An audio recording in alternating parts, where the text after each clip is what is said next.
যুদ্ধের দোরগোড়ায় যুক্তরাষ্ট্র ভেনেজুয়েলা। প্রেসিডেন্ট মাদুরোকে ক্ষমতা থেকে সরাতে যে কোনো সময় শুরু হতে পারে ট্রাম্পের বিশেষ অভিযান। পাল্টা প্রস্তুতি ভেনেজুয়েলার। কুনার নদীর উপর বাঁধ নির্মাণের জেরে আফগানিস্তানের বিরুদ্ধে এবার যুদ্ধের হুঁশিয়ারি পাকিস্তানের। পরাশক্তি দেশগুলো কে কার পক্ষ নেবে তা নিয়ে চলছে চুলচেরা বিশ্লেষণ। 5 দিনের এশিয়া সফরে মার্কিন প্রেসিডেন্ট ডোনাল্ড ট্রাম্প। কুয়ালালামপুরে পা রাখতেই বিক্ষোভে উত্তাল মালয়েশিয়া। চলছে ব্যাপক ধরপাকড়। গাজা পুনর্গঠনে সৌদি আরবের গোপন পরিকল্পনা ফাঁস। যুদ্ধোত্তর গাজায় নেতৃত্বের ভূমিকা নিতে চায় রিয়াদ। লক্ষ্য মুক্তিকামী সংগঠনকে দুর্বল করে ফিলিস্তিনি অথরিটিকে শক্তিশালী করা। বৈশ্বিক উত্তেজনার মধ্যে এবার ব্যালিস্টিক মিসাইলের পরীক্ষা চালালো তুরস্ক।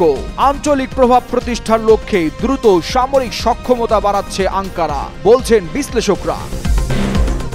যুক্তরাষ্ট্র ও ভেনেজুয়েলার সম্পর্ক এখন একদম যুদ্ধের দোরগোড়ায়। দীর্ঘদিন ধরে মার্কিন সরকার অভিযোগ করে আসছে ভেনেজুয়েলার প্রেসিডেন্ট নিকোলাস মাদুরো মাদক চোরাচালান এবং কোকেন পাচারের সঙ্গে জড়িত। তাকে ক্ষমতা থেকে সরাতে কূটনৈতিক ও অর্থনৈতিক চাপ দিয়ে আসছে ট্রাম্প প্রশাসন।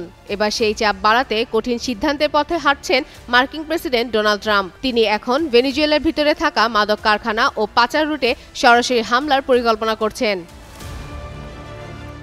আন্তর্জাতিক সংবাদ সংস্থা CNN এর এক বিশেষ প্রতিবেদনে জানানো হয়েছে, প্রেসিডেন্ট ট্রাম্প সম্প্রতি ভেনেজুয়েলার ভিতরে সামরিক অভিযান চালানোর বিষয়টি গুরুত্ব দিয়ে বিবেচনা করছেন। তার প্রশাসনের একাধিক কর্মকর্তা নিশ্চিত করেছেন যে বেশ কয়েকটি পরিকল্পনা প্রেসিডেন্টের টেবিলে রাখা আছে। যদিও এখনো কোনো সিদ্ধান্ত চূড়ান্ত হয়নি, তবে প্রস্তুতি কিন্তু চলছেই। গত কয়েক মাসে যুক্তরাষ্ট্র সমুদ্রপথে সন্দেহভাজন মাদকবাহী নৌযানে একের পর এক হামলা চালিয়ে আসছে। এতে বহু মানুষ নিহতও হয়েছে। প্রতিরক্ষামন্ত্রী পিট হেগসেট ক্যারিবীয় অঞ্চলে আধুনিক বিমানবাহী রণতরী ও বিশেষ নৌবহর মোতায়েনের নির্দেশনা দিয়েছেন। এরই মধ্যে মার্কিন সেনা উপস্থিতিও বেড়েছে। এসব পদক্ষেপ স্পষ্ট হয়েছে ট্রাম্প প্রশাসন শুধু হুমকি নয়, কাজেও নেমেছে। ট্রাম্প ও মাদুরোর সম্পর্ক এখন সম্পূর্ণ শত্রুতামূলক। ট্রাম্প প্রকাশ্যে মাদুরোকে মাদক চোরাচালানের পৃষ্ঠপোষক বলে অভিযুক্ত করেন। আবার মার্কিন কর্মকর্তারা দাবি করেন যে এই অভিযানের উদ্দেশ্য মাদক চক্র ভাঙ্গা হলেও এর পেছনে মাদুরোকে দুর্বল করার রাজনৈতিক কৌশলও কাজ করছে। তাদের মতে ভেনেজুয়েলার অভ্যন্তরে সামরিক চাপ তৈরি করা গেলে মাদুরোর ঘনিষ্ঠদের ভেতর থেকেও বিরোধিতা জাগানো সম্ভব হবে। তবে ট্রাম্প এখনও কূটনৈতিক দরজা পুরোপুরি বন্ধ করেননি। তিনি আলোচনায় বসতে রাজি, আবার হুঁশিয়ারি দিয়ে বলেন মাদক পাচারকারীদের তিনি ছেড়ে দেবেন না। তার মতে এই অভিযান যুদ্ধ ঘোষণা নয়, বরং অপরাধীদের শাস্তি।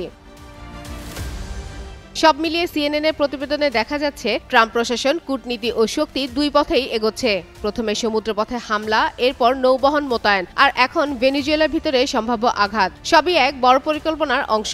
যদি এই হামলা সত্যি শুরু হয়, তাহলে ল্যাটিন আমেরিকার রাজনীতিতে নতুন সংকটের জন্ম দেবে বলে ধারণা বিশ্লেষকদের। ফাতেমা ফাতেহ জান, যুগান্তর নিউজ। সীমান্তে গোলাগুলি, কুনার নদীর উপর বাঁধ নির্মাণ, আর তারই জেরে ফের অশান্ত পাকিস্তান আফগানিস্তান সীমান্ত। এবার যুদ্ধের কড়া হুঁশিয়ারি দিয়েছে ইসলামাবাদ। আফগানিস্তানের সঙ্গে সাম্প্রতিক সংঘর্ষের পর দুই দেশের সীমান্ত জুড়ে বিরাজ করছে তীব্র উত্তেজনা। এর মধ্যেই আফগানিস্তান কুনার নদীর উপর নতুন বাঁধ নির্মাণ শুরু করায় পরিস্থিতি আরও ঘোলাটে হয়ে উঠেছে। পাকিস্তানের প্রতিরক্ষামন্ত্রী খাজা মোহাম্মদ আসিফ শনিবার স্পষ্ট হুঁশিয়ারি দিয়েছেন, কোনো সমঝোতা না হলে দুই দেশের মধ্যে উন্মুক্ত যুদ্ধের আশঙ্কা রয়েছে। তিনি জানান, ইস্তাম্বুলে চলমান আলোচনার মাধ্যমে যদি চুক্তিতে পৌঁছানো না যায়, তবে সংঘাতের দায় আফগানিস্তানের উপরেই বর্তাবে। তুরস্কের ইস্তাম্বুলে দুই দেশের প্রতিনিধি পর্যায়ের বৈঠক চলছে। শান্তি আলোচনার ফল নির্ধারণ করবে সীমান্তে নেমে আসবে কি শান্তির সুর, নাকি আবারও গর্জে উঠবে যুদ্ধের দামামা।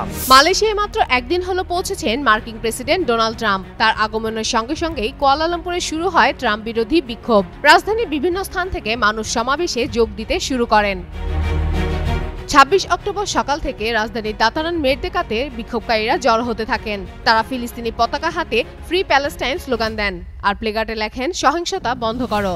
আর এই সমাবেশে অংশ নেন রাজা কামারুল বাহরিন শাহ এবং রাজনৈতিক কর্মী তিয়ান চুয়াও। প্রথমে বিক্ষোভ এম্পাং পার্কে করার পরিকল্পনা থাকলেও শেষ মুহূর্তে স্থান পরিবর্তন করে দাতারান মেরদেকাতে করা হয়। পুলিশ জানায় এম্পাং পার্ক নিরাপত্তার কারণে উপযুক্ত নয়, কারণ এটি আসিয়ান সম্মেলনের রেড জোনের খুব কাছাকাছি। পাশাপাশি সবাইকে আইনের সঙ্গে থাকার এবং জনশৃঙ্খলা রক্ষার আহ্বান জানায় প্রশাসন। এর আগে 25 অক্টোবর রাতে কুয়ালালামপুরে একটি মোটরসাইকেলের মিছিল অনুষ্ঠিত হয়। বিক্ষোভকারীরা দূতাবাসের সামনে দিয়ে যাওয়ার সময় ট্রাম্প বিরোধী স্লোগান দেয়। পুলিশ চেক পয়েন্টে তাদের আটক করা হয় এবং মোটরসাইকেল সহ যানবাহন জব্দ করা হয়।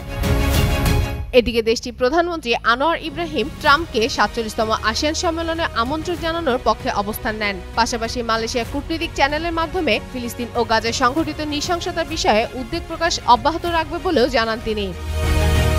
ফাতেমা ফাতেহ জান, যুগান্তর নিউজ।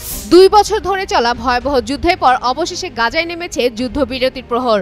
ইসরায়েলে লাগাতার হামলায় ধ্বংসস্তূপে পরিণত হয়েছে গোটা উপত্যকা। নিহত হয়েছে হাজারো ফিলিস্তিনি। জাতিসংঘ থেকে শুরু করে যুক্তরাষ্ট্র, মিশর, কাতার সবার এক কঠিন আলোচনার পর আসে যুদ্ধবিরতির বাস্তবতা। কিন্তু এই বিরতি যুদ্ধের সমাপ্তি নয়, বরং নতুন এক অধ্যায়ের সূচনা। আর সেই অধ্যায়ের কেন্দ্রতেই উঠে এসেছে সৌদি আরবের নাম। সম্প্রতি সৌদি পররাষ্ট্র মন্ত্রণালয়ের একটি গোপন প্রতিবেদন ফাঁস হয়েছে, যাতে গাজার ভবিষ্যৎ নিয়ে রিয়াদের বিস্তারিত পরিকল্পনা উঠে আসে। প্রতিবেদনে বলা হয়, যুদ্ধোত্তর গাজায় সৌদি আরব নেতৃত্বমূলক ভূমিকা নিতে চায়। মূল লক্ষ্য দেশটির মুক্তিগামী সংগঠনকে দুর্বল করে ফিলিস্তিনি অথরিটি PA-কে শক্তিশালী করা এবং গাজায় একটি স্থিতিশীল প্রশাসন গড়ে তোলা। সৌদি পরিকল্পনার প্রথম ধাপ হলো মুক্তিগামী সংগঠনকে ধীরে ধীরে কোণঠাসা করা ও নিরস্ত্র করা। আন্তর্জাতিক ও আঞ্চলিক চুক্তির মাধ্যমে ধাপে ধাপে নিরস্ত্রীকরণ প্রক্রিয়ায় সমর্থন দেবে রিয়াদ। পাশাপাশি গাজার প্রশাসনিক নিয়ন্ত্রণ ধীরে ধীরে PA-এর হাতে তুলে দেওয়ার কথাও বলা হয়েছে। দ্বিতীয় ধাপে PA-কে সংস্কার ও সহায়তা দেওয়ার পরিকল্পনা রয়েছে। দুর্নীতি রোধ, ক্ষমতা বৃদ্ধি এবং ফিলিস্তিনের সব গোষ্ঠী অংশগ্রহণ নিশ্চিত করা হবে। পাশাপাশি সৌদি আরব আর্থিক ও কারিগরি সহায়তা দেবে, যাতে যুদ্ধবিধ্বস্ত ফিলিস্তিনি জনগণের জন্য মৌলিক সেবা নিশ্চিত করা যায়। আর তৃতীয় ধাপে সৌদি আরব গাজায় একটি আন্তর্জাতিক শান্তিরক্ষা বাহিনী মোতায়েনের প্রস্তাব রেখেছে। এ বাহিনীতে সৌদি সেনার অংশগ্রহণের সম্ভাবনা উড়িয়ে দেওয়া হয়নি। পরিকল্পনাটি মিশর, জর্দান এবং ফিলিস্তিনি প্রশাসনের সঙ্গে সমন্বয় করে বাস্তবায়নের কথা হয়েছে।